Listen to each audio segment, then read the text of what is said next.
13 رجب المرجب 30 عام الفیل میلاد مسعود امیر المومنین مولا امام علی علیہ السلام ابن ابی طالب علیہ السلام مولا امام علی علیہ السلام و امیر المومنین علیہ السلام کے نام سے مشہور شیعوں کے پہلے امام، صحابی، راوی، کاتب وحی، اہل سنت کے چوتھے خلیفہ، جناب رسول خدا صلی اللہ علیہ وآلہ وسلم کے چچا زاد بھائی و داماد جناب فاطمۃ الزہرا سلام اللہ علیہا کے شوہر اور 11 شیعہ ائمہ علیہم السلام کے والد ماجد ہیں۔ جناب ابو طالب علیہ السلام آپ علیہ السلام کے والد و جناب فاطمہ بنت اسد سلام اللہ علیہا والدہ ہیں۔ شیعہ و اکثر سنی مورخین کے مطابق مولا امام علی علیہ السلام 13 رجب المرجب 30 عام الفیل بروز جمعہ 23 سال قبل از ہجرت خانہ کعبہ کے اندر متولد ہوئے۔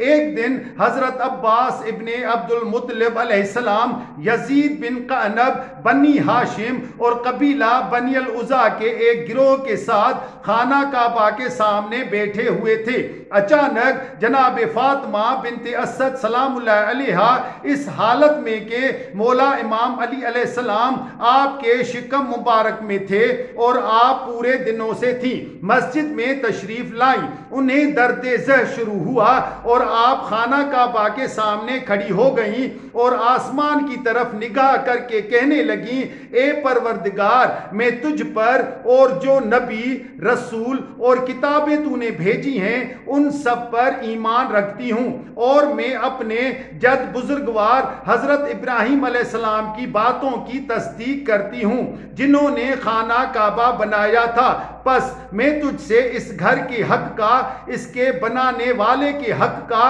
اور اس فرزند کے حق کا جو مجھ سے باتیں کرتا ہے اور اس گفتگو کرنے کی وجہ سے میرا مونس و مددگار ہے، اور مجھے یقین ہے کہ وہ تیری عظمت و جلال کی آیات میں سے ہے، واسطہ دے کر سوال کرتی ہوں کہ میرے لیے اس وضع حمل کو آسان کر دے۔ حضرت عباس اور یزید بن قعنب کہتے ہیں کہ جب جناب فاطمہ بنت اسد سلام اللہ علیہا اس دعا سے فارغ ہوئیں تو ہم نے دیکھا کہ خانہ کعبہ کی پچھلی دیوار پھٹی اور جناب فاطمہ سلام اللہ علیہا اس شگاف سے کعبے کے اندر داخل ہو گئیں اور ہماری آنکھوں سے پنہاں ہو گئیں۔ حکم خدا سے دیوار کا شگاف بھی دوبارہ مل گیا، اور جب ہم نے چاہا کہ خانہ کعبہ کا دروازہ کھولیں تو بہت ہی کوشش کی، دروازہ نہ کھل سکا۔ پس ہم نے سمجھا کہ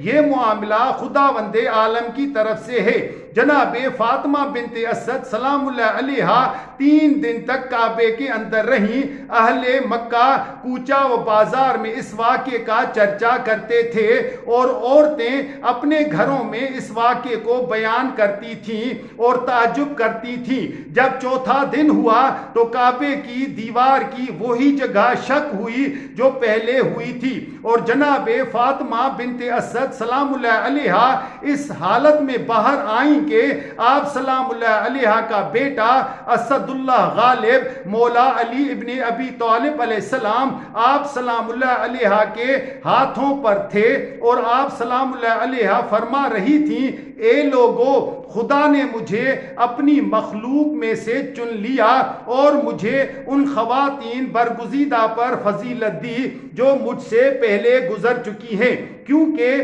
خداوند عالم نے آسیہ سلام اللہ علیہا بنت مزاحم کو چنا اور اس نے خدا کی عبادت چھپ کر ایسی جگہ کی جہاں مجبوری کے علاوہ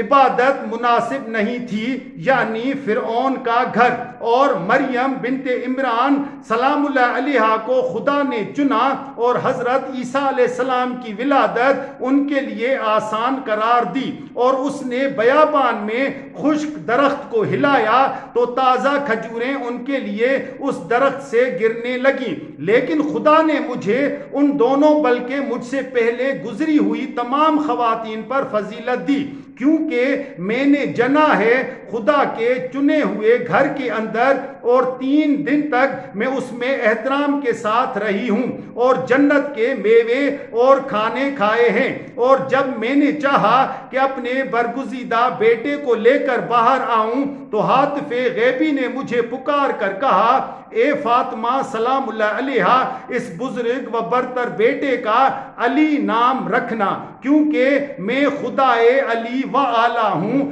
میں نے اسے اپنی قدرت، عزت و جلال سے پیدا کیا ہے۔ مولا امام علی علیہ السلام کی خصوصیات میں سے ہے کیونکہ حرم کے تمام مقامات میں سے مکہ اشرف ہے، اور اشرف مواضع حرم مسجد ہے، اور مسجد میں اشرف جگہ کعبہ ہے، اور مولا امام علی علیہ السلام کے علاوہ ایسی جگہ کوئی پیدا نہیں ہوا، اور سوائے آپ علیہ السلام کے سید ایام میں جو جمعہ ہے، ماہ حرام میں جو رجب ہے، اور بیت الحرام میں جو کعبہ ہے، کوئی پیدا نہیں ہوا۔ آپ علیہ السلام کی کنیت ابو الحسن، ابو الحسین، ابو السبتین، ابو الریحانتین، ابو تراب و ابو الائمہ۔ آپ علیہ السلام کے القاب امیر المؤمنین، یعصوب الدین والمسلمین، شبیہ ہارون، حیدر، مرتضی، نفس الرسول، اخ الرسول،